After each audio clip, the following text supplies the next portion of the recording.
Three, two, one. Hello, ladies and gentlemen, and welcome back to another exciting film journey here on Inside Movies Galore. I am your host for the evening, and today, one of my choices ended up getting voted in for this month, and it just so happens to be a film from Portugal, Spain, that is, well, what do SpongeBob, Jesus Christ, Minnie Mouse, the Invisible Man, I believe a Green Army Man, a taxi driver, and two police and a nurse all have in common? Sounds like a party. The film is directed by Álex de la Iglesia, and it was written in co-written by George Kotobukijake. The film is called Witching and Bitching, originally called La Bruzas de Zugamerde. And apologies to all of our Spanish speakers. Especially if I'm speaking French instead of Spanish. But I did originally come across another film by this director first, called The Last Circus, while I was helping a group here in Milwaukee put together the Milwaukee Twisted Dreams Festival. We went to the Milwaukee Film Festival like shortly afterwards, and I believe it was The Last Circus that was actually playing at one of the theaters. And I didn't get a chance to catch it, but I did find a copy of it later, and I ended up coming across this particular film, which was coming out by the same director. And I hunted down a copy, and I watched both of them at the time with Tammy. Of course, she does not remember these, but I remembered it, and to this day, it's probably one of the best independent films with a budget that I can say had something to do with witches. But anyways, one of the things that I found out about this movie before I go into the IMDb, what IMDb says about the film, is that it actually is being filmed in a place that is actually real in Spain. It is actually in northern Spain, Zugarmerde. It is, in fact, historically having to do with the occult activity, dealing with the infamous Basque witch trials, which happened in the 17th century. And it is home to the Basque Witch Museum as well as the Witch Caves. Evidently, every year they celebrate a Day of the Witch on the summer solstice. So, that being said, going into the IMDb, what they say about this film is: a gang of armed robbers finds a safe haven in a secluded village crammed with witches, only to encounter the bizarre, the unexpected, and the occult. Can they save themselves and the rest of the world from the next witch apocalypse? So, let's go into first impressions. Heading over to you, Brandon. What was this a first time watch for you? Yeah, it was. I attempted to watch it earlier, just didn't have time for it. It's a 2 hour, which caught me off guard. But and I usually, for any movie with subs, I need to really have a good time and avenue to fully concentrate on the film. Um, I thought this was okay. It got very chaotic at the end. And I would say it was okay. It was enjoyable enough. Probably watch it again eventually. Um, I want to say it had some vibes similar to some other films I've watched, but I cannot place it at the moment. But decent overall. Okay. Is that your first impression then? Yep. Okay. Alrighty. Heading over to you, Tammy. Was this a first time watch for you? I guess it wasn't. It was. It wasn't my first time watching 2 days. That's for sure. But anyways, um, I found it a little bit bizarre. It's it definitely moves along quite quick. You know, from this to this to this to this, and when you have to read it, it's like you can't really look away at what because you'll miss something because of how fast they're talking and the thing is going. So definitely need to be like awake and alert when you're watching this one to catch everything. But yeah, it wasn't too bad. I mean, um like I said, it is a bit bizarre, but I don't know. I guess I wouldn't mind watching it again sometime. It was entertaining. Okay. So at least I found one that you can watch again. Is that it then for you? For now. Okay. Heading over to you, Jake. Was this a first time watch for you? Life goals, ain't it? I this was I had never even heard of this movie prior to this. I do always like to keep an eye out for interesting foreign films, and I've seen a fair bit of Spanish cinema. In fact, Carmen Muera, I think. Carmen, I feel like I'm messing that up. So Carmen Mora is a very well established Spanish actor who I just glancing through her list. I know I saw Matador. I think I saw a couple others she was in. Definitely her name I recognized. I might have seen several of these people in other things before. I mean, Hugo Silva is our main dude, and that name really rings a bell. I got to figure that out. But it is definitely, there were some ways in which this was definitely not my favorite movie.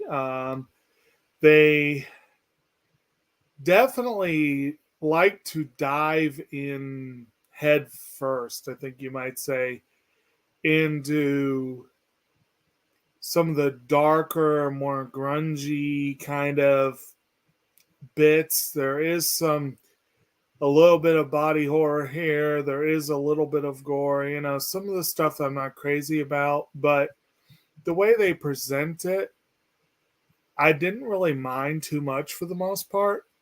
And then, of course, the whole the whole thing of the evil witches and all that stuff was it was interesting. But so overall, I had some kind of mixed feelings, but I was intrigued by it. It was a very different movie than I went in expecting. I'm not really sure what my expectations were, but this is not really what I was expecting. Uh, as I kind of commented at one part to Dave, I'm like, there's a whole lot of bitching, but I'm not seeing much witching so far. They kind of saved that for the end. And it.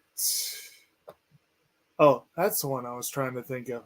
Macarena Gomez. Ah, yeah, she's. Anyway, I'm just looking at the different casts while I'm saying this. So sorry, that's a little distracting. But anyway, you said this was a fairly low budget. You said or independent.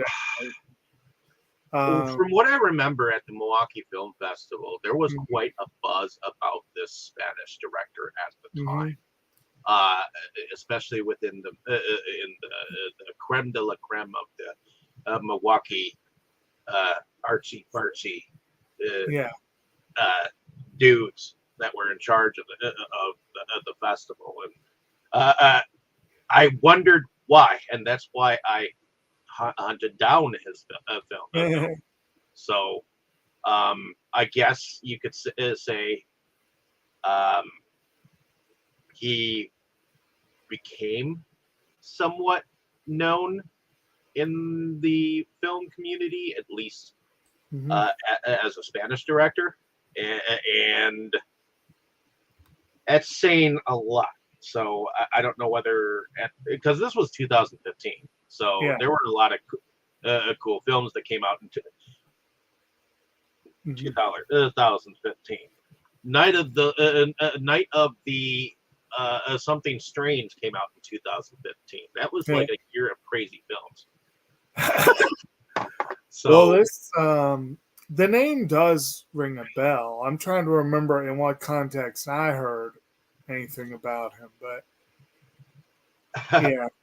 But at any rate, this is like I said, it was a different sort of film. I give them props for some of the stuff they were able to pull off. I do like seeing things that tie into local folklore and histories. And the I'm just kind of curious about. I had not really heard much about these stories myself, but I know everyone. I guess most countries have like that one or two or so haunted places. Well, according to the taxi driver in the film, he said that evidently witchcraft originated from this place. Yeah, that was his comment. Yes. Yeah. So, but is that pretty much it then for your first? Yeah, more or less. Basically, my first impression is that it is interesting. I don't know that I would be rushing to see others by this director based on this film, but I'm kind of curious, and certainly open to seeing more. And this one, I might eventually try to track it down. Yeah. Okay. Mm-hmm. Well, like I said, I have a little bit of a history with this film, so you guys kind of already know like how I saw the film. I loved it. Everything about it, it just fascinated me. The history, the lore, the somewhat sarcastic comedy. I mean, there's creatures reaching up through toilet holes. There's a kid going in through a mouth and out through a bum hole. I mean, there are women like walking on the ceiling. I mean, that's something that you see out of like something like from Mary Poppins. I mean, that's That's not something I've ever fucking seen in a You movie. know, Ever. I couldn't help but think how much this movie reminded me of Mary Poppins. You know, I mean, if Mary Travers saw that moment, she would be probably going like "Bravo" or something like that. You know, some British humor in there. But I've seen a lot of witchy movies, and this one tops it all for me. I mean, I love The Craft. I love the witches. You know that. Not sure about the remake per se, but I love The Witch in the Woods. You know, there are different witch movies all around, and of course, there are solstice movies too, like of course the famous Nicolas Cage remake of a certain film. You know, so or should we say the bees, not the bees? But in any case, I just and one thing I noticed is that none of the men in the film have any good thing to say about women. Did you notice that? But it's a little given who they are dealing with, I can't blame most of them. But given who they have to deal with, you know. True. Let's face it, the kid's mother was a psycho from the get-go. It's no wonder she was interested in joining this group.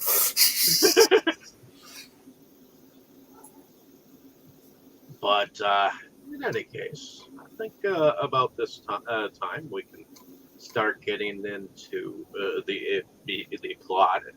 As I had mentioned earlier, what do these characters that I mentioned have in common? Well, it just so happens there is a bank robbery in our midst. But before we even get to that, there is a moment that we see of a couple of ladies getting together in the middle of some woods. And apparently they've got some tarot cards, and they actually seem to have a prophecy about the characters that we end up seeing, which end up being SpongeBob, a Green Army man,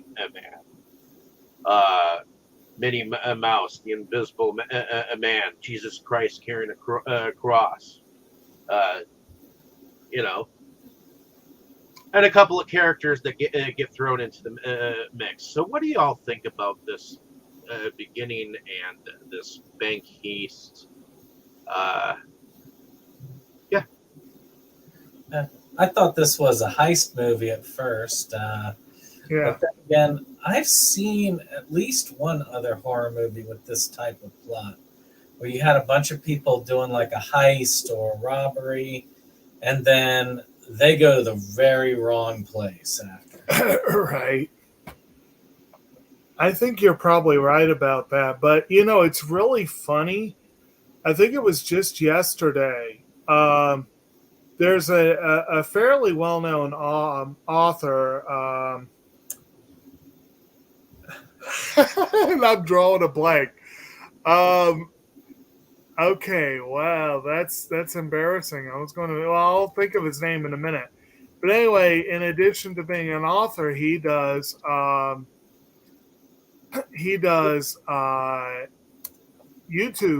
videos about writing. And he did a video. He did a video that I watched yesterday where he was talking about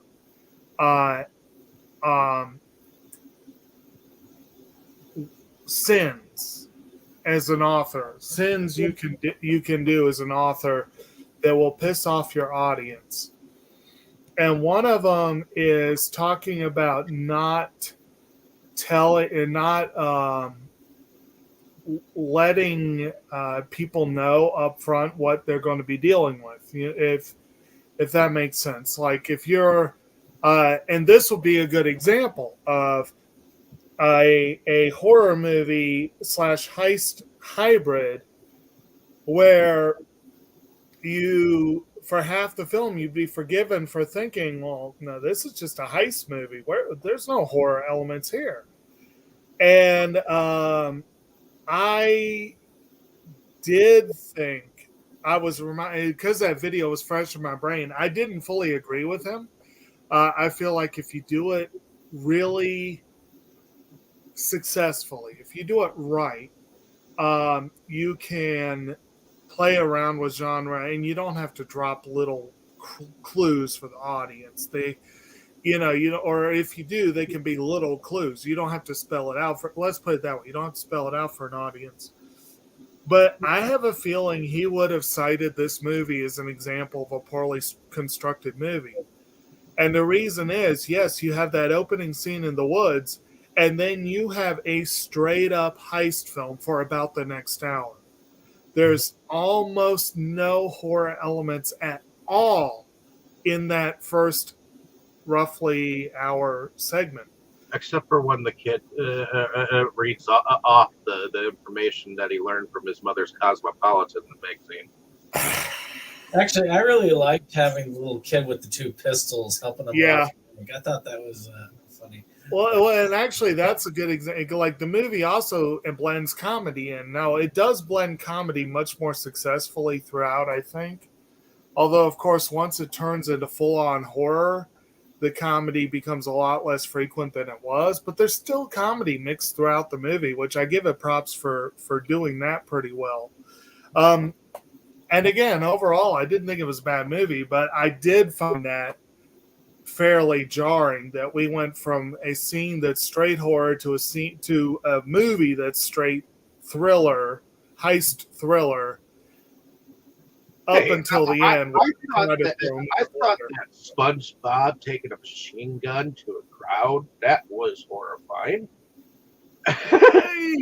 To some, but it's more comedic than anything. I mean, this twisted part of my brain found that kind of hilarious. But, but yes, some would find it horrifying, and I'm sure a couple of kids will have PTSD for the rest of their lives, but, See, I'm especially when it gets cut down by the cops. I'm one who could not stand SpongeBob, the cartoon, or SpongeBob in general. So I did kind of find this funny where SpongeBob got killed. So, but other than that, did anyone else have anything else to add about the heist in general? I mean, I thought it was a little weird that they went after gold rings in particular. Like to me, if I were going to rob a bank, I'd rob it for money. Well, I understand what they were going for. Well, I mean, and again, Dave, it was not a bank; it was a pawn shop. Yeah, that's true. But yeah, it was good. I mean, they were turning in all these gold rings. I mean, they're turning the stuff. So in a way, they're looking at this as a way of getting back at it, but also at trying to make a big score in a place that you wouldn't expect. So also, it does play into the plot. Like money would play into the plot pretty well, but wedding rings, yeah, it played really well into the plot. Oh yeah, and it was prophesied in those tarot cards that gold would have something to do with, what they were doing, and so in the process of this heist going on, let's say it. The kid was the lookout or scout. Jesus Christ was the leader, and none of the robbers knew each other's names. And as we saw it play out, some of them ended up being able to escape. Some of them ended up being caught. Some of them ended up being killed in the process. And it was, in fact, Jesus Christ, who is played by Hugo Silva, and Mario Casas, who plays Antonio, who and Sergio, which I'm not sure exactly what that act. Oh, let's see. Look at was played by Gabriel and Angel Delgado. All got into the well. Apparently, the getaway car was stolen by the Green Army man's girlfriend, and of course, Which you saw apparently was her car. So he borrowed his girlfriend's car for a heist getaway vehicle without telling her. So they ended up having to make another plan, which just so happened to be a taxi driver who already had an occupant in the car. Who apparently the occupant, he was on his way to another job somewhere where believe that that was Calvo. He was played by Pipon Nieto. Excuse me if I butchered your names, but he just ended up being an annoying passenger along the way and ended up being food later on. But in any case, these are our cast of characters: the taxi driver, the kid, Jose, let's see, Antonio, and Calvo. All end up somewhat bonding on their way to the border, which is where they were on their way to, so that they could catch up with. I guess they thought that they were going to be meeting up with whom they thought was. I think they said later on it was Minnie Mouse or Mickey Mouse or something like that. Either that or SpongeBob. Either way, they were meeting one of their unknowns to across the border and then splitting the money some different ways. But of course, they were being chased by cops. What did y'all think about that bonding bro moment in the car? With because originally the taxi driver was scared for his life, and they ended up conversing, and it's like he switched to being with them. You know, what did y'all think about that? I actually liked most of the heist section. My problems didn't really come with the film until after they got to the witch section, which is weird because I usually like the horror stuff more than Jake. So I actually thought it was pretty well done. I was curious to see where it was going from there. I'd almost even forgotten about the horror movie element of it, actually, because it was playing pretty good. So I was that was quite decent. I thought it was decent overall. I thought it was pretty fun. So I'm gonna roll back the wheels a moment in the film, because another part of the storyline comes from a cop and his buddy cop partner get involved with the case of this burglary and end up tracking down the mother of the child, Sergio, and they have a conversation with the burglars that they caught, and they basically said, "Hey, we don't even know the names of these guys that we were with," and so on and so forth. And once they track down or end up speaking with the mother, they tried to get a look at what Jose looks like, and she didn't have a proper photo. I thought that was a little funny. I just like that the kid left his backpack at the scene of the crime, and I remember how he said, "Remember what I told you?" It's like, "Yes, always leave your name and address, so everything will be Right. So did you do it? No. Good boy. Right. And then we cut to, yeah, he did it. Yeah, he always seems to do exactly the opposite of what he tells him to do, which we realize later when he's at the bar slash pub thing. When he asks his dad if he can go out and play, he tells him no, and he goes out anyways. But we'll come back to that moment because these two cops end up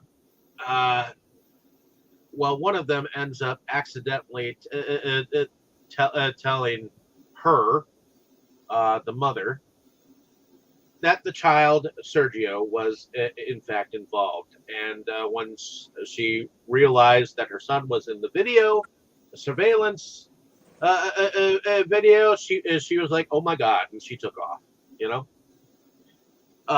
So she's on her way. She's trying to call Jose, but then evidently she remembers her stalker capability of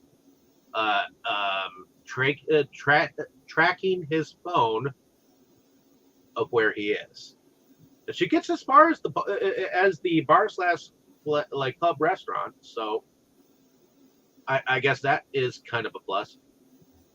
And then of course the buddy cop duo, they end up following her because the one cop, he thinks she's in on it, and the other cop, well, we don't know what the hell he thinks, but he's just along for the ride. So what do y'all think about all of this so far? How about you, Tammy? What did you think about the heist, the mother, the whole buddy cop routine? What did you think about all that? Well, yeah, I think the cops made a big boo boo telling her like everything, because if they wanted her, if they were trying to get her help, or if they thought that she was involved, by telling her everything, yeah, it just created a problem because she went off, totally freaked out. So, yeah, the cops are definitely playing one thinks she's good for it and one doesn't. So, you got your classic, I guess, good cop, bad cop thing going on here. The heist, yeah, that was a little different. I mean, I didn't really think much of it when the kid was sitting there and, he got on the phone and said, yeah, this is open and that went around. But then when he got like involved, it was like, whoa, wait a minute. I thought he was only going to be involved on the phone, not like involved, So, and then the whole time Dad's like, oh, I'm doing this. I'm only doing this to be with you. You do understand that. You want to be with me, right? Not your mom. Yeah, I want to be with you. And then, okay, In then they fact, go that back same to thing comes up later when he asks the kid in the right. But later, and which then we'll he goes get to. back to doing the heist. And it's just like, okay, and when they go out, of course the car is gone, and they commandeer that taxi cab. It's like, then everything comes out You brought your girlfriend's car to the thing? And then, of course, well, I don't.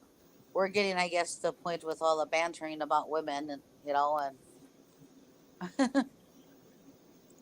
and how they all become buddy buddy then. Yep. And Calvo gets they get annoyed by him, and they throw him in the back of the trunk, and sometimes we hear from him, sometimes we don't. But they get to the restaurant, and well, Not to cut you off, but the I'm surprised when you see that car, you see all the bullet holes, how nobody got hit by any of them bullets at all. right. So that's just a little surprising. Well, before they even get to the pub and restaurant, there's a cop that ends up like following them. So the taxi driver is like, hold on, wait a minute. So he takes the car off road down the hill, and I guess the cop car ends up like running into a tree, and then they right themselves on the road and look like the hood and hood ornament of the taxi was going to fall off.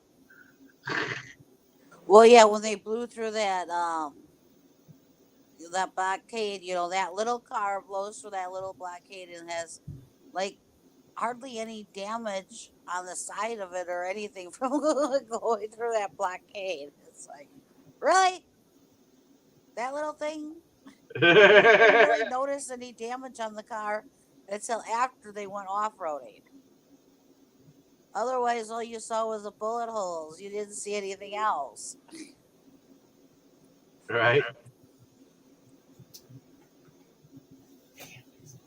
So they right themselves, and I guess they end up at the pub. And when they get in there, well, before they get in there, we see a little bit of like the layout of the place, because you got a couple of guys over here playing some kind of cards. Evidently, they were watching something on live TV. It ended, and they threw on some old puppet show, which I tried to catch the name of the puppet, like some Louis something or other.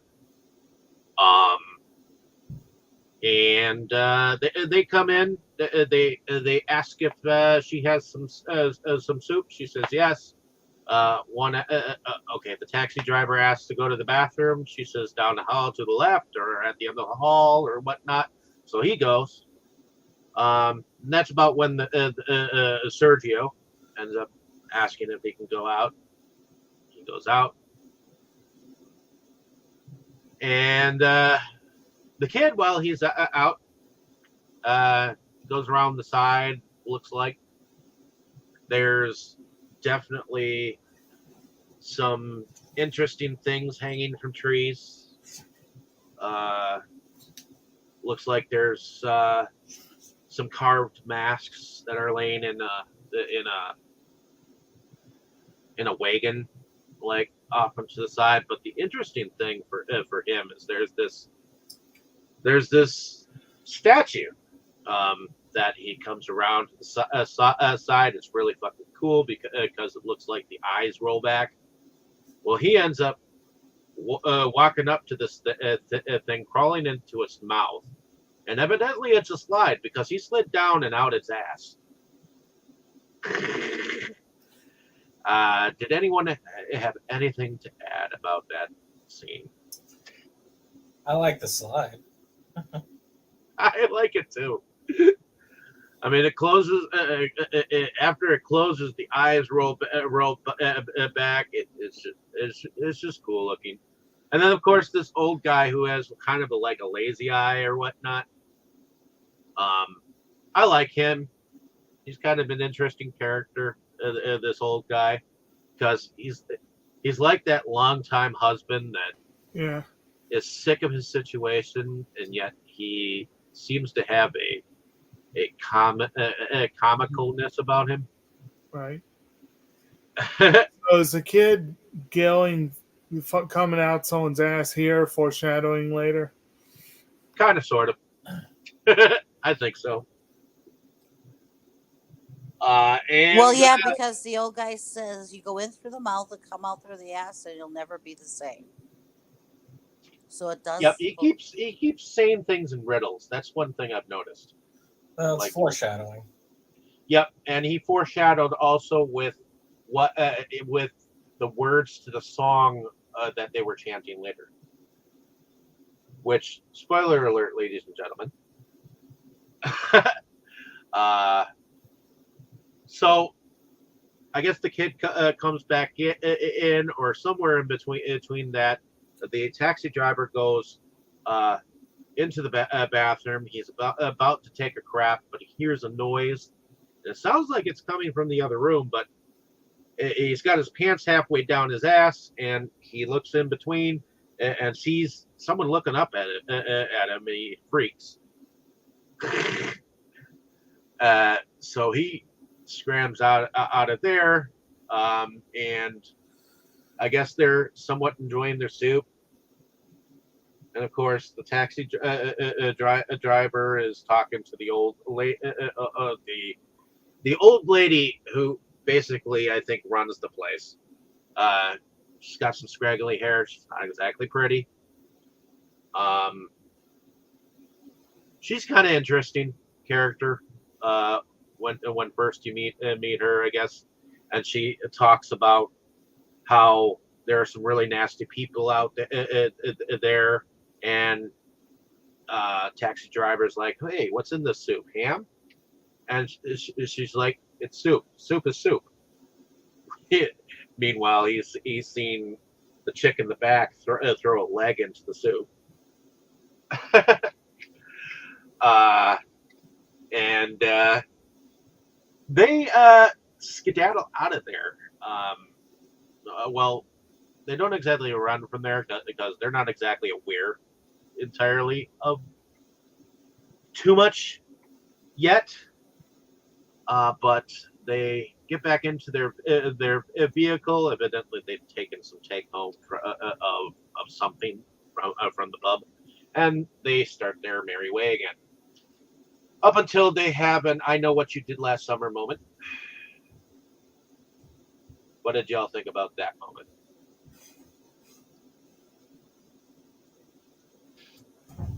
When they ran into the old lady. Yeah. Well, like you said, I know what you did last summer. You've also seen this in a few others where you have the mysterious figure gets hit by a car and then everyone's freaking out. And of course, here they're freaking out because they think they killed her. And then she's gone. And the kid's like, yeah, she flew off.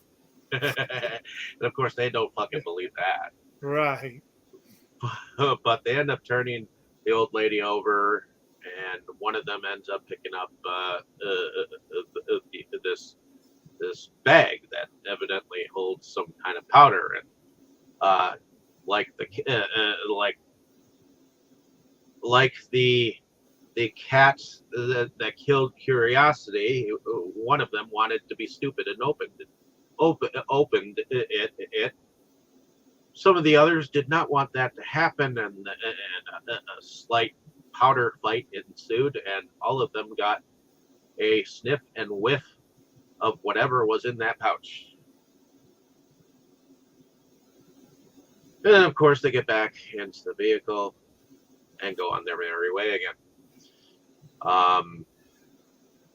Little do they know, they come across another shadowy figure that they stop in front of, who is asking about that same old lady that they ran over, and then asks them for a ride. And at first they say no, but of course, cutscene. Then she's in the vehicle, and they arrive at, I guess, her home, and they start to go up the steps. And once they get to the door, that's when Jose realizes that Sergio is nowhere to be seen. Because evidently the kid has run off again. So, we do have the group kind of sort of separating as they go inside, because there are several ladies that show up. One of them is quite actually beautiful. I believe that was Eva, played by Carolina Bang. And I guess she kind of instantly falls in love with Jose. Like, At the it's very like least, lust at the first sight for her. it's definitely lust at first sight. And of course, Tony feels the same way about her. And so there's a sort of, he's following her, she's following another guy. And apparently, Carolina Bang is also the director's wife and is in most of his movies. So, you know, good on him, I guess. Yeah. I suppose he's kind of like the Spanish version of Rob Zombie, having his wife in most of his films. But in any case, so we have Tony and Jose following Eva, and they kind of sort of have some interesting moments. And then, of course, you've got the taxi driver. I believe, I'm trying to think if Calvo has actually been let out of the car by now.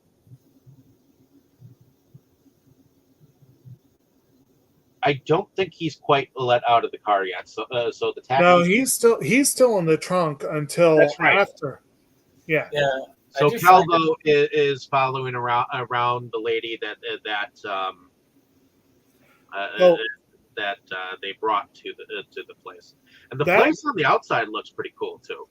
That reminds me of another issue that I had with the construction of the film, and I don't know if y'all saw something. I didn't. Maybe I missed something, but Calvo disappears.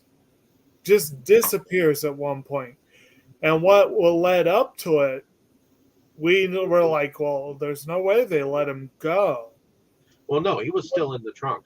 I know. What I'm saying is when they first put him in the trunk, I must have missed something because it was several minutes at least before I had any idea. It really looked like he just vanished and they went on with the movie without addressing it. Did anyone see something I didn't, or? I think you're just supposed to assume that he just annoyed the fuck out of him, and just he's not there. They did something to him. Well, yeah, they did something to him, obviously, but it wasn't. It's one of those things where I felt like some acknowledgement right up front would have gone better than letting us wait for. Oh, so maybe having them get outside the car and like throw his ass in the trunk, like they at least took his ass outside the car in a little bit, and then came back and threw him back in the trunk. Actually, I do agree with Jacob in that. Is that I thought it was weird that I didn't even know where he was until he just appeared in the trunk. I guess that's the idea, is that we're supposed to assume, like Dave said. But yeah, I agree. They could have done like a little bit of a point to it, like they all stare at a pause, and then suddenly you see that there's one less person in the car. Instead he just ends up in the trunk, and we find out later. But it is amusing how they dump him on the side of the road, then realize that the stuff is missing, so they come right back, put him right back in the trunk, and then come back in. That did amuse me. And that's how I knew for sure where he was at that point in time. Because, they leave, and they're like, oh, shit, we left the bag with all our loot. That, to me, when they did that, going back and putting him back in the trunk, Tammy and I wondered at that, and thinking about it actually after a while, it's like they thought of showing where he was like after the fact, you know. So let's do this, you know, that kind of thing, you know. So let's show the people where he is now. We forgot to put it in there. Let's do it now, you know.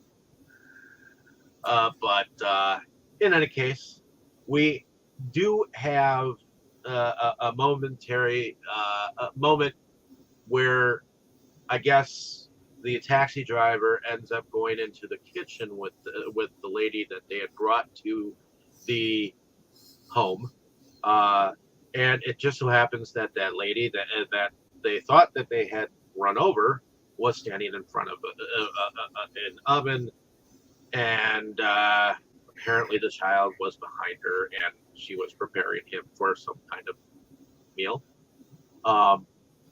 And that's when the father came in. They realized he in a panic took Sergio, and they all ran to the car, and they were on their way to the border when they realized, oh shit, we left the bag of rings back at the home.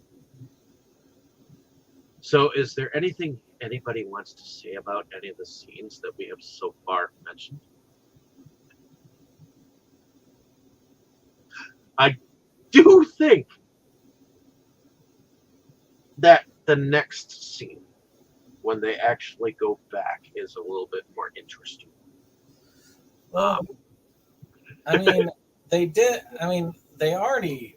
You could already tell that there was something bad up when they left the first time, because the old woman was trying to bake the kid in the oven. But yeah, to me, I was really into the movie up until the point where they came back. And then I just got like, oh my God. It just all hit the fan so fast, so quickly. It became extremely chaotic, extremely fast. Which is what I love about it.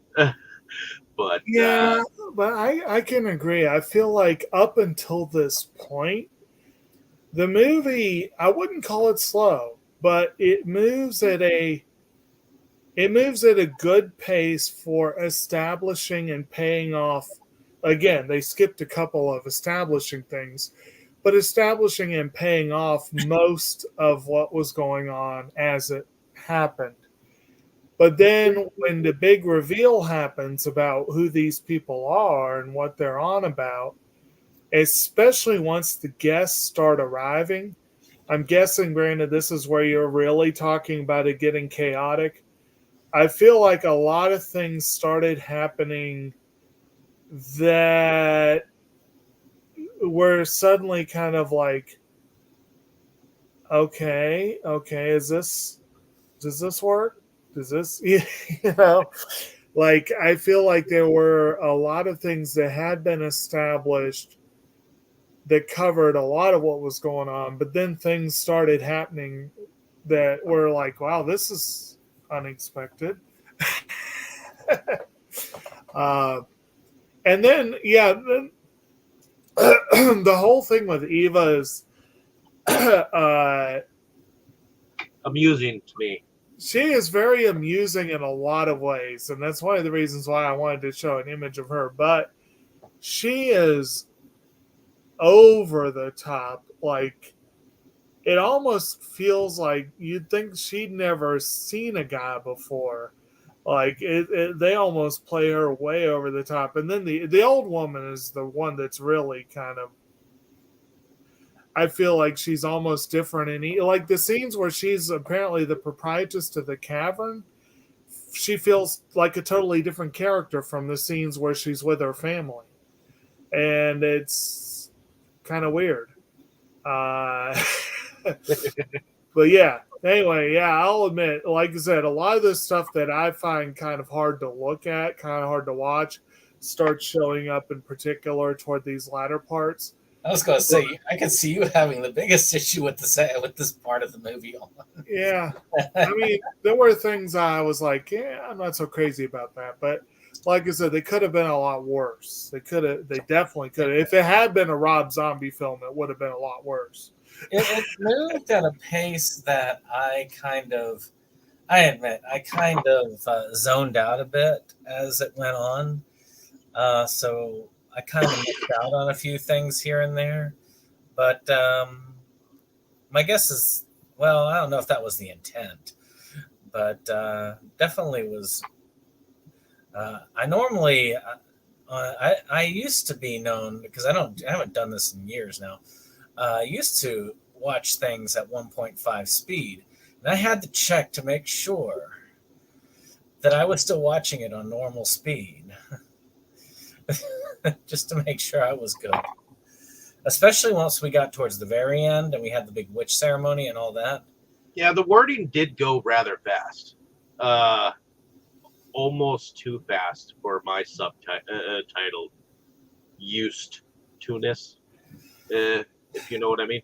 I'm used to watching subtitled stuff a little bit more than Cammy is. I'm more okay with watching subtitled things than she is,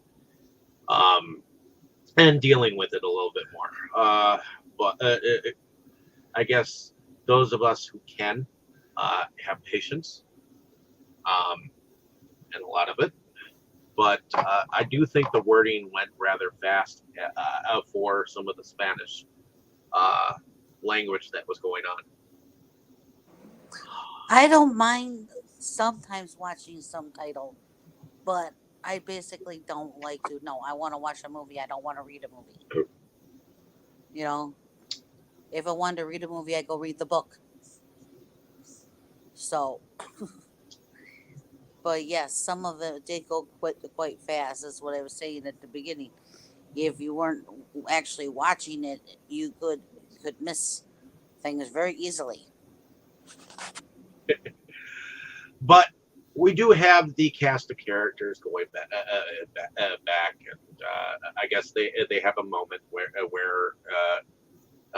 Tony and Jose are in fact keeping Tommy on our Eva. She's definitely spilling frog goo all over her. And I noticed that they were doing something with frogs in the kitchen too. But in any case, they end up finding their way to the kitchen, and he tries to sneak his way in there. Someone makes a noise, and they say, "Who the heck are you? Why do you have gods?" And then it just starts to go mad, cap, crazy, because the old woman ends up like sticking some kind of metal teeth into her mouth and tries to bite Tony. The other chick ends up crawling up the walls, and then all of them end up following suit. And then it's kind of like a madcap running through the house. I think, and that's when. I think this is when. Okay, yeah. I believe Jose runs. Jose runs into Eva, and Eva kind of chases him a little bit, or actually runs with him, and they have like some back and forwards conversations about whether she loves him or he loves her, or all that jazz. She just basically like kicks him like through some like stained glass, which he ends up like somehow managing to crack open something in a wall, and ends up finding like some of the underground tunnels, which leads him to finding her brother, Eva's brother, who is evidently chained up somewhere in these tunnels. And it turns out he's the one that's been peeping Tomming people who come into the pub through that stinking hole. But Tony and the taxi driver end up going a different route, and they end up finding themselves in an area of the tunnels, but they are that part is a little bit funny. They because they flash their flashlight around, and they just see the backs of the witches' heads, and then they flash it back around, and they're all looking at them. They're like, "Don't hurt us." And I believe this is where things are starting to. Oh, there is a moment somewhere where the taxi driver is actually outside with the child, and Eva comes and drops on top of the taxi, and the taxi ends up crashing into a tree. She ends up crashing. What happened? She ends up crashing, and lands on her feet. And then, of course, that's I think when we do have oh yeah, Calvo. Calvo is screaming inside the trunk. Hey, what about me? You know, and she opens up the trunk, throws his ass across. The taxi driver runs, ends up running a little bit away, and Eva ends up like pulling the photographs of his children out, and I guess because she's a witch, she breaks it in half, and like I guess the taxi driver drops, and I guess that's how them two were caught. I'm trying to think how Tony was caught, because they all end up like at this banquet. Jose, I know this is somewhat before the moment that Eva and Jose actually like have their lovers spat. They are all Jose, the taxi driver, Tony, and Calvo are all tied to chairs at this long banquet hall, and Eva is preparing like what looks like a meal, and starts to toy with Calvo. In fact, evidently, I think in a little bit she ends up serving like his fingers as like an appetizer on the table. And definitely cutting off his ear at some point. But meanwhile, the mother is still on her way and ends up showing up, and that's kind of what turns the party into a frenzy. Oh, and I guess the lady who had wanted to have been dropped off at the place is actually standing upside down on the ceiling, evidently trying to call all the party members to show up. And I guess the cops. The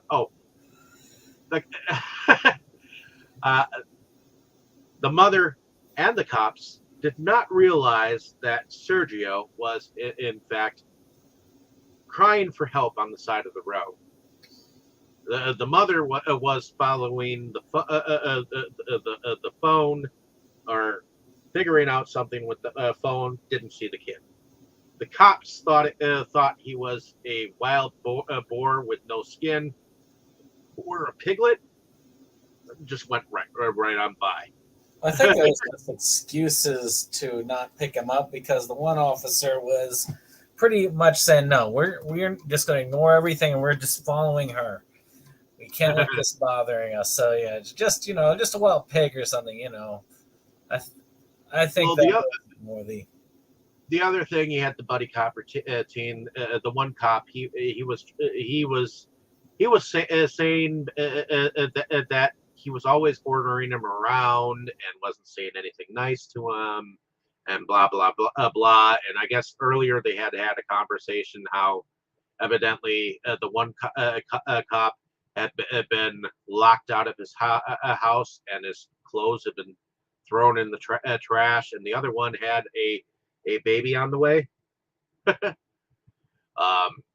guess that was, and he warned him, "Hey, then you better get out of that situation before."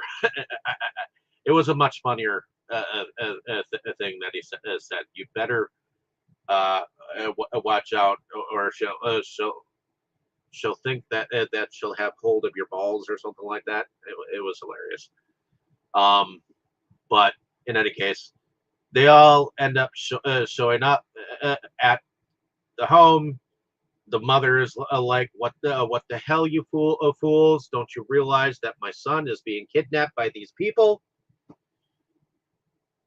And they get up to the door. The door is locked. They go around the side. Evidently, there is a door that is open, that is an abandoned part of the house that they all end up dropping on, and it looks like they actually find themselves in the rafters above the banquet hall, and they end up all falling through the old crumblings, and the party begins. Quite literally. What do y'all think about that whole moment leading up to that?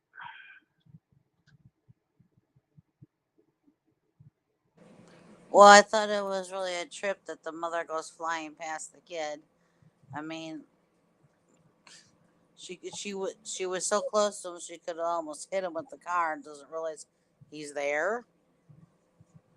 And the cops thinking, oh, it's some wild, hairless, wild boar, really, on 2 feet,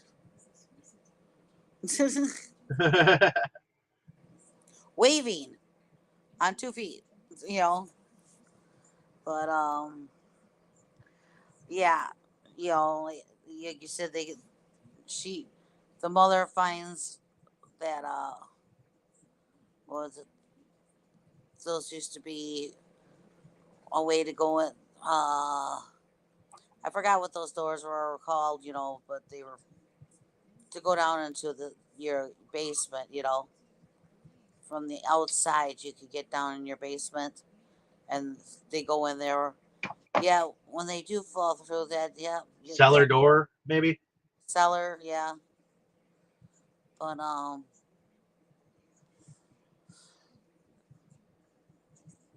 Well, yeah, and once they fell onto that table, then everyone's somewhat scattered. Oh, and I think I was watching Jose like take that knife and try to help Tony out of them ropes, and I kept thinking like you're cutting more of his wrist than you are cutting the rope. But once they crash onto that It table, was, as you might say, no skin off his wrist. right? When they crashed down onto the table, it looks like the chairs fell over and helped them out of their situation, which freed them. And I guess Tony and Jose started like using weapons to kill these witches. I did like that moment when all the witches showed up, and you had you had a meet and greet moment where they were all like showing up.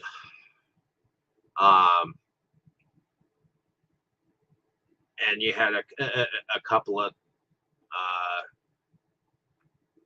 should I call them transgender witches? I would almost call them transgender witches show up. Those two, those two were kind of interesting. I liked their back and forth banter. I think they were supposed to be female. They were just played by males. Okay. But and then maybe they were they were like Mrs. Doubtfire characters to me. So, but as the film progresses, I love that long hallway scene when the men start running, and all these witches that you never knew were there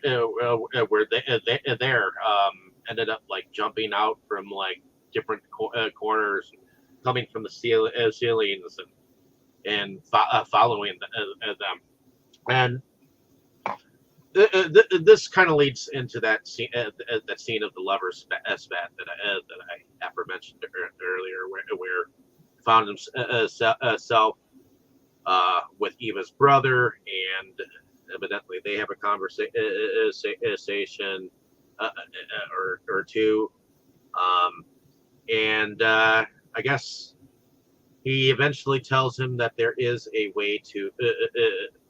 He tells him basically what is going to happen to his son. Basically, that his son is going to be like this kind of sort of like sacrifice almost to a ceremony where they believe that he's going to be the one that, you know, in fact, I think the same ceremony that his son Sergio is going to have is one that the brother has actually had himself. It's just he didn't exactly come out. He came out more like a hard-boiled egg. But I guess Jose had actually been given keys by Eva, so he unlocks this brother, and I guess they find their way through some of the tunnels. Where, okay, I guess Eva had actually told her mother that she was in love with Jose, so I guess they didn't show it, but she was, in fact, buried for that pronouncement, and they found her along the way in the tunnel.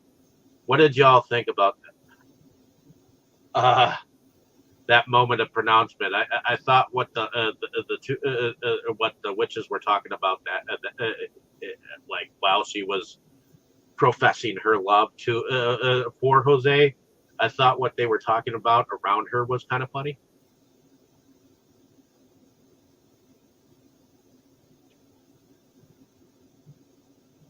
What did you think, Tammy?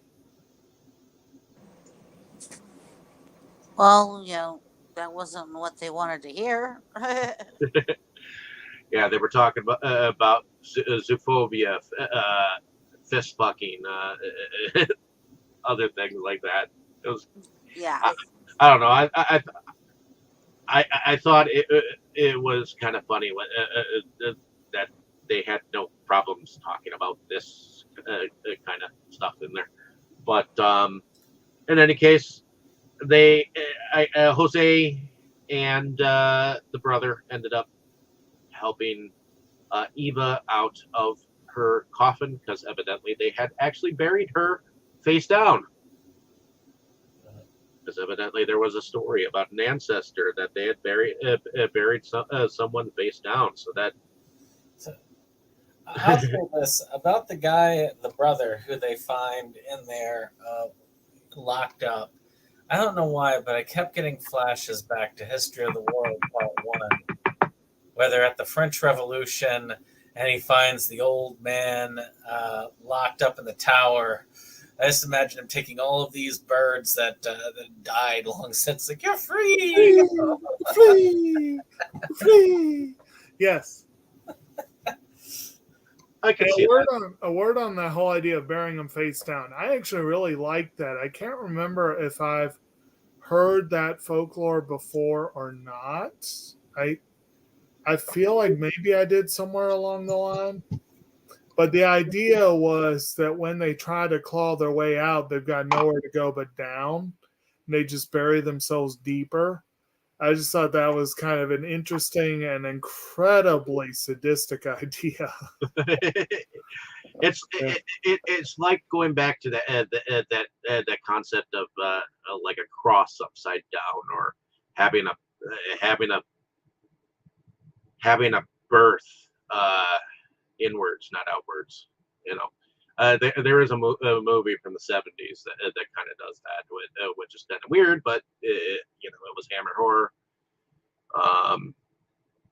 and sadistic at the time. Like where can the baby come out except for one hole? But in any case, moving onwards, we have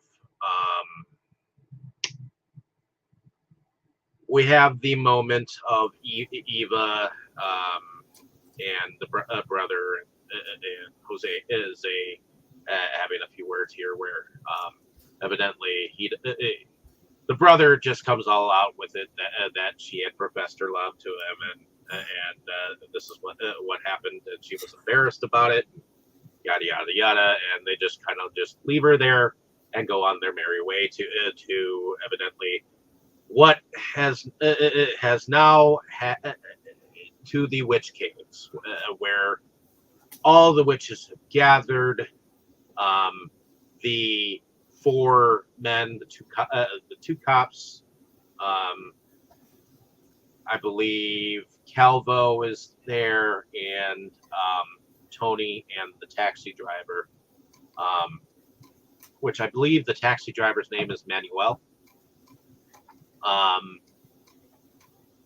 are all on these gigantic, like, sticks, or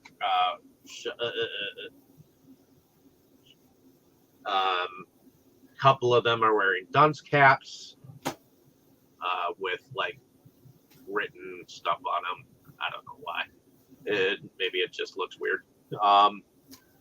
And you have a massive gathering here. Definitely an interesting ceremony begins, because we do have the mother of Eva, who evidently has donned the matriarch leadership role of this gathering, and she basically tells the crowd that God is in fact a female.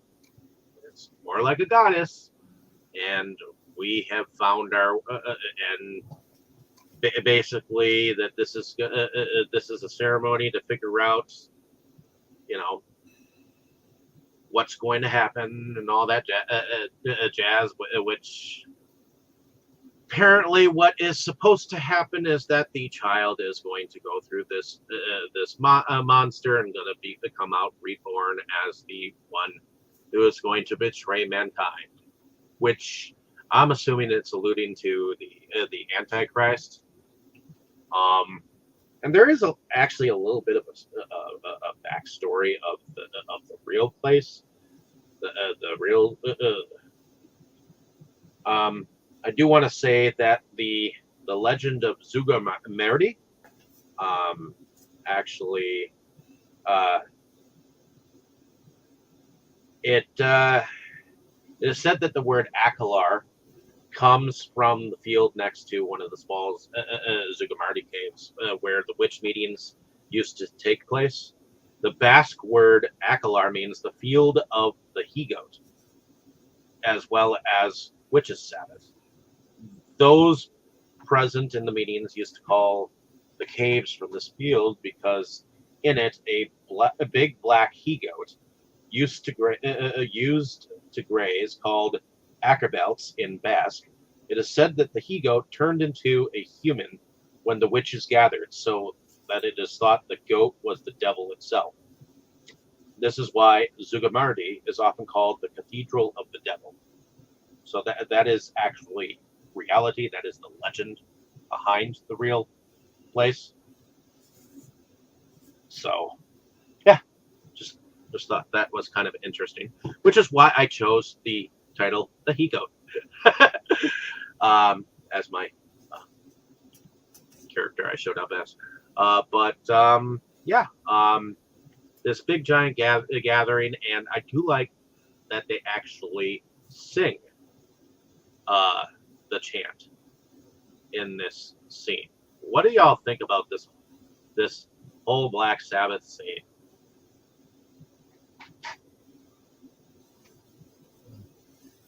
I admit this is the part where I mostly lost my focus. I just remember the big one going around, and then my mind kind of moves to the end of the movie at that point. Okay. What about your thoughts, Jacob? What did you think about the ceremony itself? Yeah, it was interesting. I mean, it was interesting. I really liked the music in this, like the chant. It sounded really cool.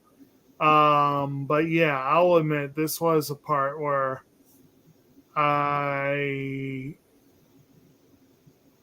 it was kind of creepy at the same time. Yeah, because up until the big monster came, the 5 that were on the poles were having some conversation there. In fact, I thought it was kind of funny that Tony actually called out with the women, and they looked to him like, "What the fuck are you doing?" Or "What the heck are you doing?" He's like, "Oh, sorry, I was just in the moment." But the buddy cop duo, I guess this is where they chose to profess their gay love for each other. Yeah.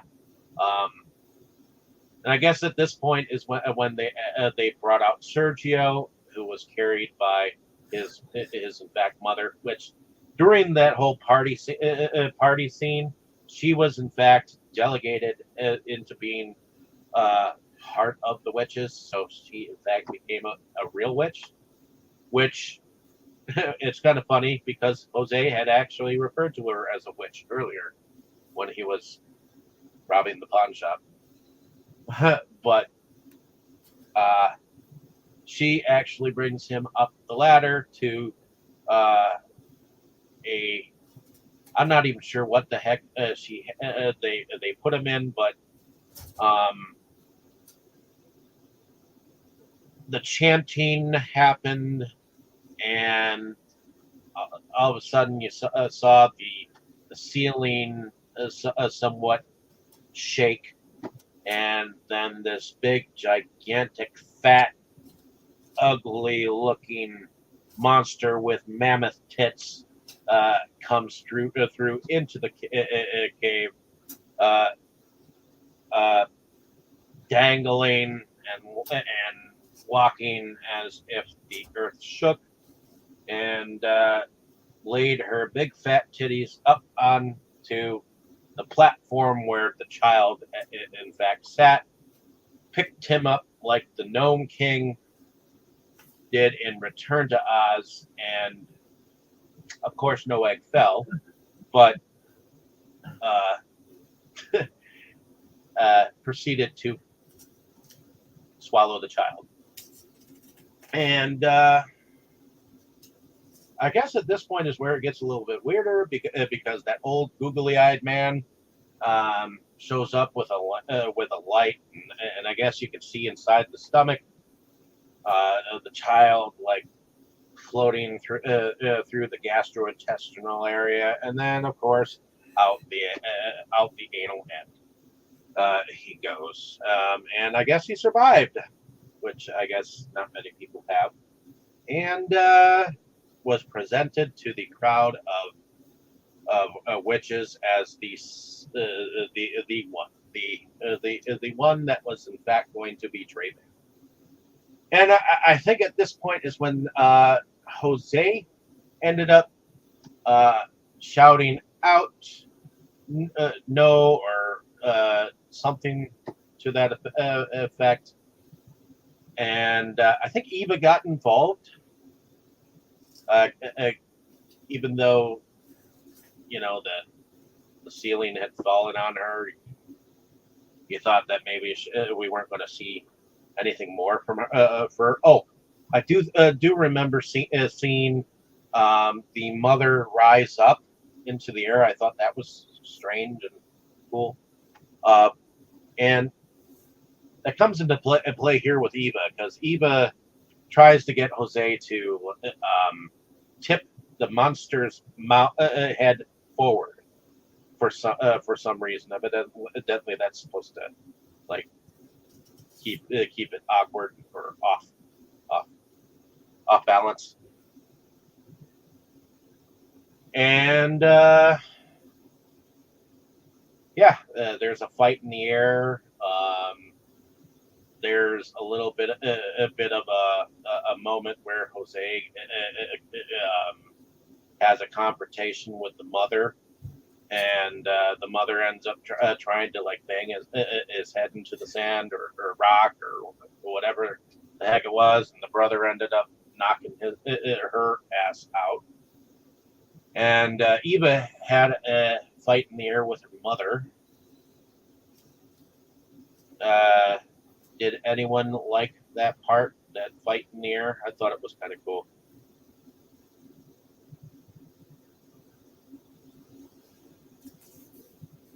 What about you, Tammy? What did you think about that part? It was quite a fight. They were really going at it. I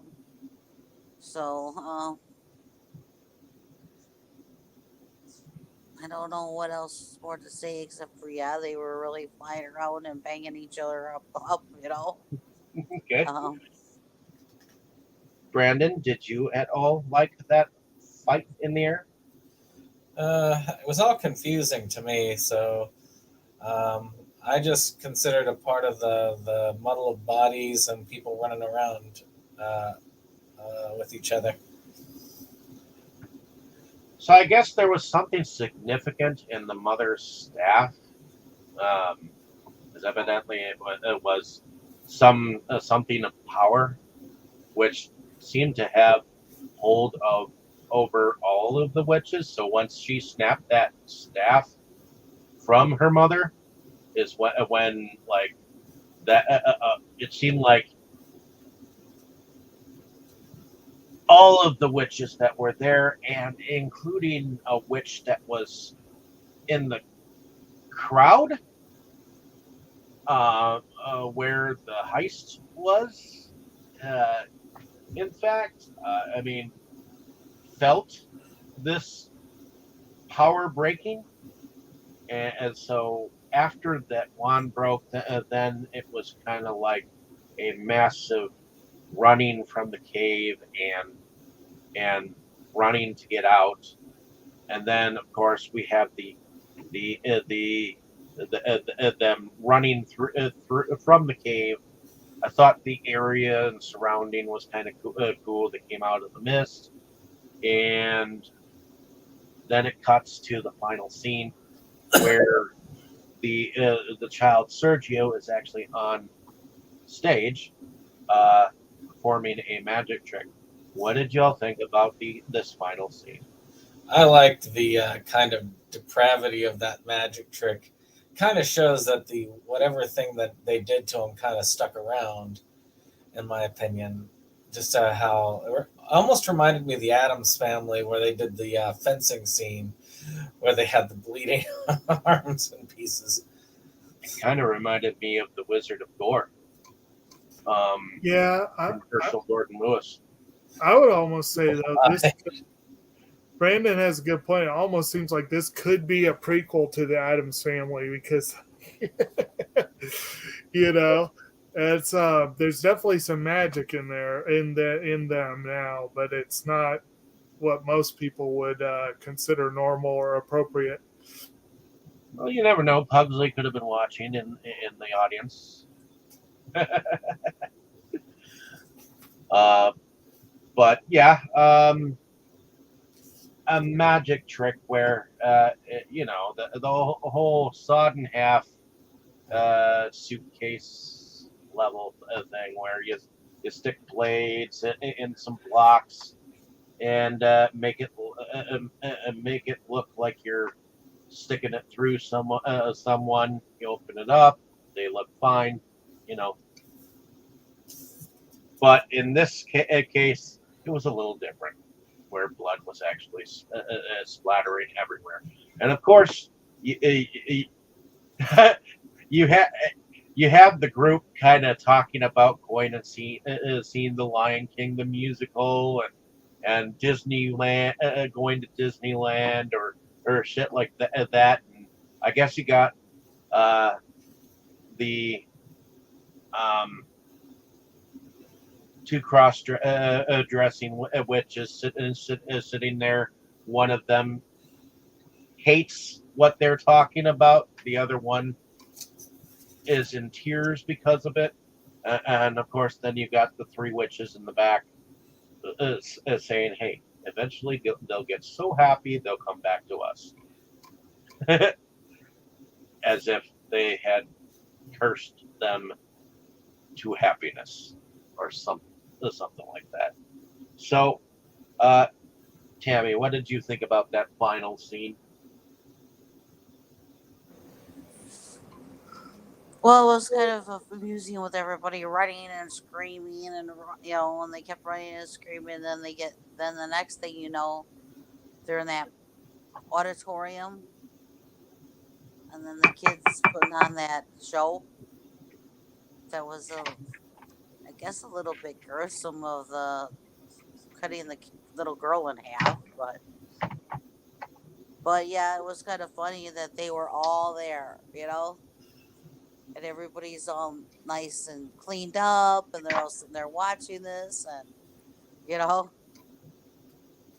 it was, and then the guys all realize that they're millionaires, and then you get the witches laughing. So yeah, it was a little strange. Okay. Well, I think at this point we're at the production level of the film.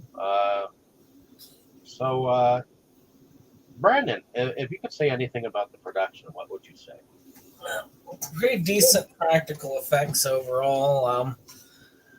The only thing that kind of looked off was the big CG witch, but not off enough that I felt it was bad. I'm usually pretty lenient on these things, but good gore effects, and I liked the makeup on their Halloween costumes at the beginning, so that was good.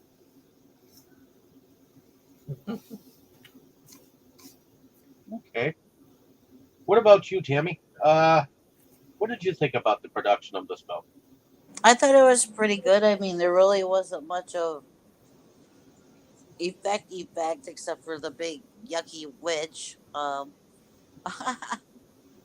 You said at the beginning that they filmed this all on location, so they very well could have been using an old abandoned place, and things, you know, that they came across, because you said the area that they filmed this was actually real. Yeah. So I think they used that to their advantage, I would say, probably in this movie. And I So, think they did effects to have the witches walk on the ceilings and crawl across the walls. well, that part, yeah, definitely was cool. And jumping out at the men as they were running through that long hallway. So, what about you, Jake? What did you think about the production? I think they did a good job. As Brandon mentioned, the makeup, especially in that opening sequence, the makeup was quite impressive. And a lot of the gore effects, it was impressive overall. My understanding is that a lot of it was not only filmed on location, but was filmed guerrilla style without permits. So I got to give them props for pulling that off. And overall, it was a solid production. Okay. I thought this production was top notch. Um, there was a lot of off the wall stuff that was going on, and it's like it's like you could almost put this into like two acts, and it's like the first act is a pretty cool heist, scene, and the rest of it is like a descent into hell, and I just love how crazy it goes, and I guess I've seen it enough times that I love how zany it gets. I mean, I have never seen anything like it before, and I have not seen anything like it since. So I get that there are other movies that have big heist scenes that go into a horror element, but not like this. So, um, but in any case, did anyone want to go into the music at all? Let's see. Well, like I said, the music was excellent. It wasn't for the most part overwhelming, but that all the chanting sequences in the cave were real fun, I thought.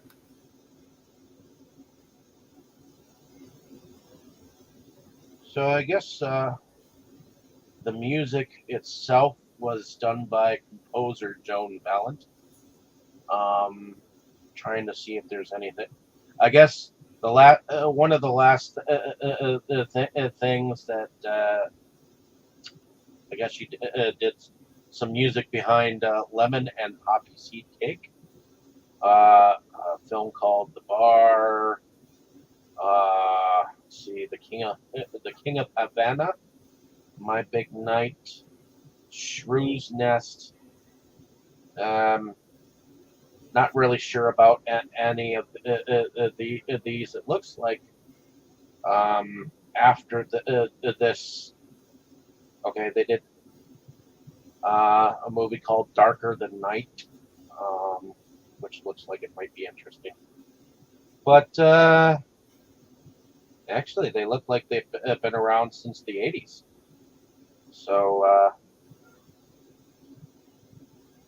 Killer Housewives was a film from 2001 that I guess they did, but they did a lot of Spanish films.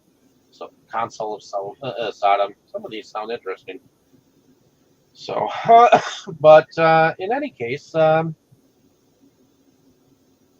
as Jake, you said, I as well like that chant that they do. It kind of goes into like a choir moment at the end of that chant. So I think that's why I like it. Okay, heading into favorite scenes and or favorite characters. Let's go with you, Jake, first. Did you have any favorite scenes and or favorite characters? I guess for characters, it's probably a toss-up between Eva and Manuel.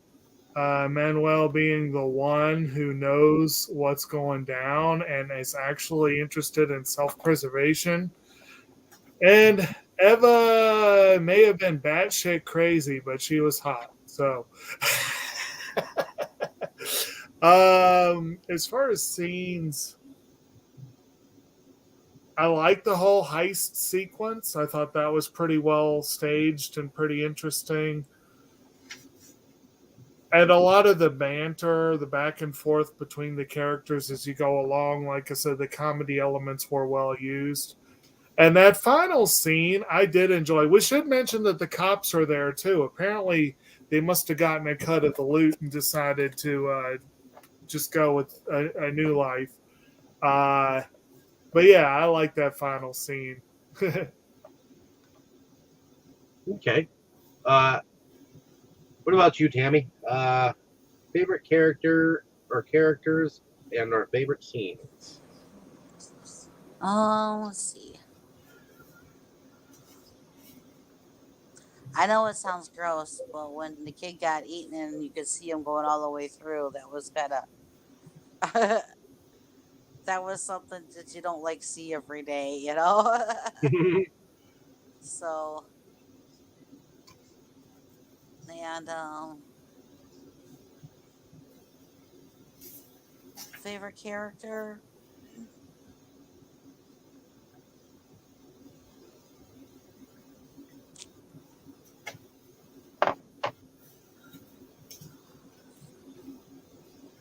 I guess I would have to say I liked I liked the two cops and their bantering like all the way. I thought it was funny. I like how they kept back and forth, and we're the same, we're the same rank, but you tell me what to do, So, and then it comes up to them having to do their job, and then they're all together. Then they're I guess And I then, of kind of course, got they're a kick out of professing it. their love while they're on a spittle, possibly Right. being burnt Just at the stake. I got a kick out of them. Okay. Anything else?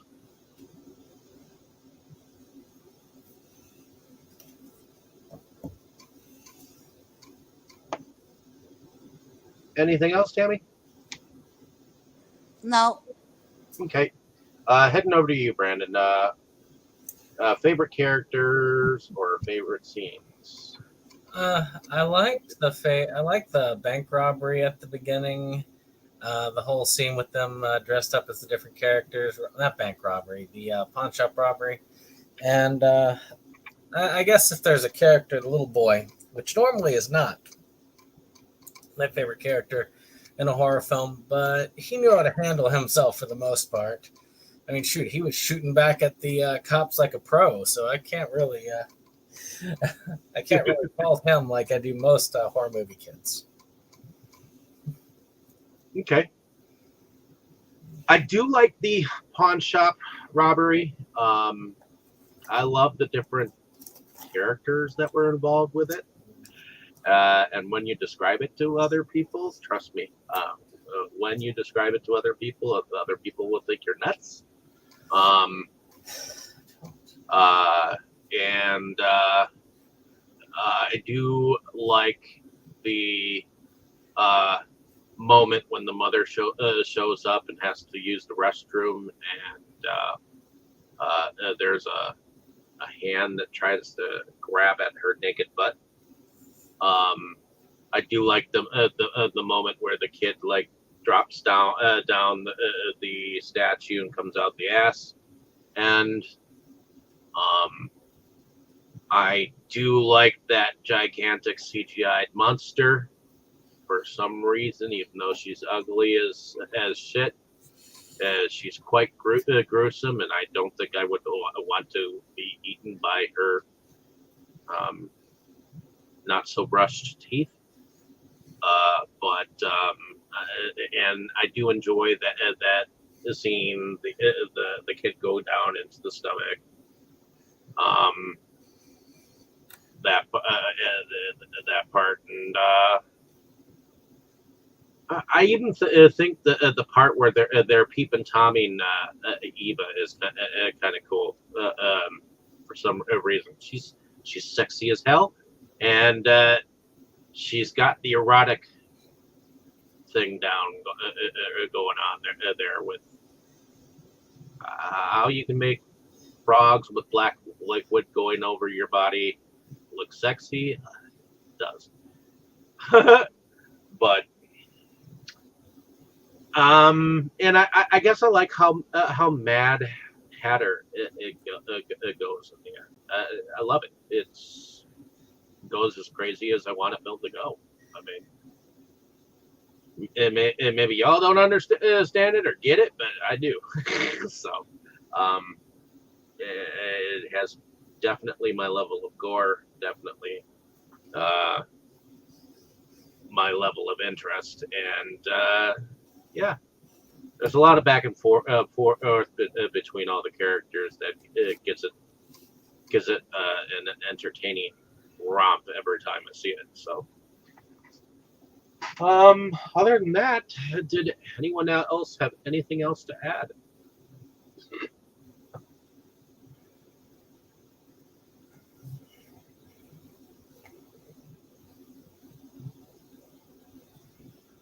Alrighty. Well, thank you for showing up.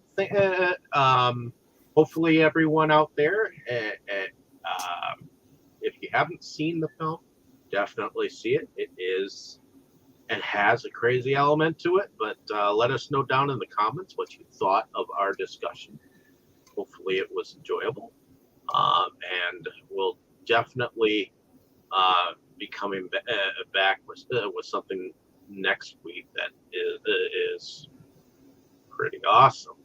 So like, share, and subscribe, and I guess we'll go into our outros.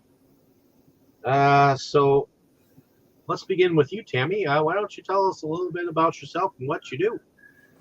While I go on this podcast, another one with you, my fiance, and I talk about movies with everybody and listen to their opinions, and I collect my own things. And right now it's summertime, so I take my car out to the car shows, and most of the ones I go to are they have something that they're doing, that they're raising money for one thing or another, which is a lot. That makes the car show even more fun, is to know that you're doing something good besides just being out there showing off your car and looking at other people's. Okay, is that it? Yep. Alrighty. Heading over to you, Jake. Why don't you tell us a little bit about yourself and what you do?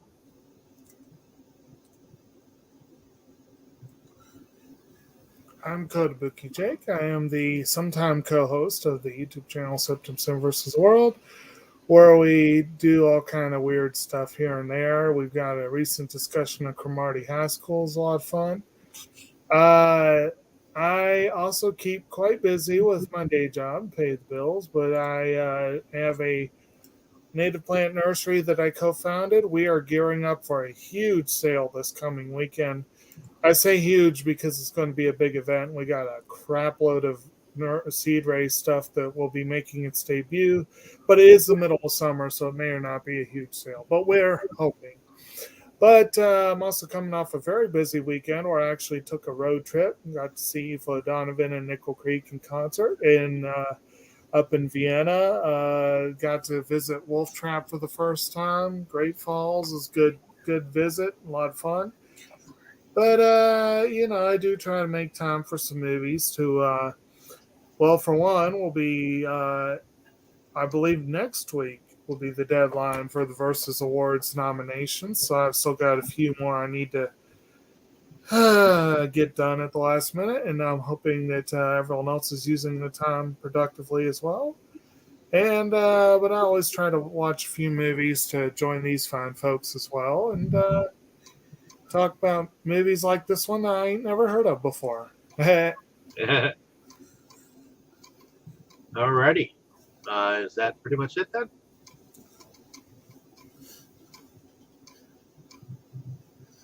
It is. Alrighty. Heading over to you, Brandon. Why don't you tell us a little bit about yourself and what you do? Well, for the most part, we're on hiatus for almost all the channels except for this one that I'm on, because both Schlockaholics and the SeptumSin vs. the World are mostly on hiatus, with both updating sporadically until a later date. But we do have something in the works for it in the future. It's going to be a few weeks out, but it's there. But I'm still working on a film that my first ever directorial experience, and it looks properly trashy, everything I've done so far for something I make. But I have made some headway in that. Matter of fact, once I've got somebody who's going to contribute to me by the end of this week. And then after that, I just have to hunt down a few more people to do some more scenes. And then I'll have, well, one cut of the film ready to start really working on. And then I have another group of people to hunt down for the rest of the filming. And then I can finally get all the filming done. So I think I'm more than halfway done, which is great. So it's a positive. But as far as next week, we're going to be seeing Dustin maybe on here because it's his pick, as he decided to throw out Megan as a pick for us. Okay. We actually went on about it several weeks back ourselves, so it'll be cool to see what you guys say about the film. But Definitely Dustin, then that way we get 3 people who haven't talked about it out of the 5 of us. correct. So definitely looks like we're going to be having a fun week next week. So hopefully you get a chance to check it out, and if you follow us, and cool, like, share, and subscribe. And my name is David Streggy. I am the founding father of Inside Movies Galore, where we go on and talk about various films of all shapes, sizes, and context. And I think we have a blast doing it.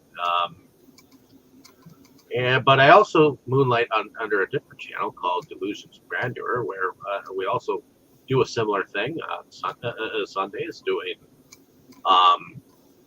and following some similar film concepts and discussions. But I also do some video pickups and some video reviews from time to time. So check out either channel, and we'll definitely see you next week. This coming week, either Sunday or on Monday. So come check us out, and let us know down in the comments what you thought of our discussion. So everyone, say good night. Good night. Good night. Buenas noches.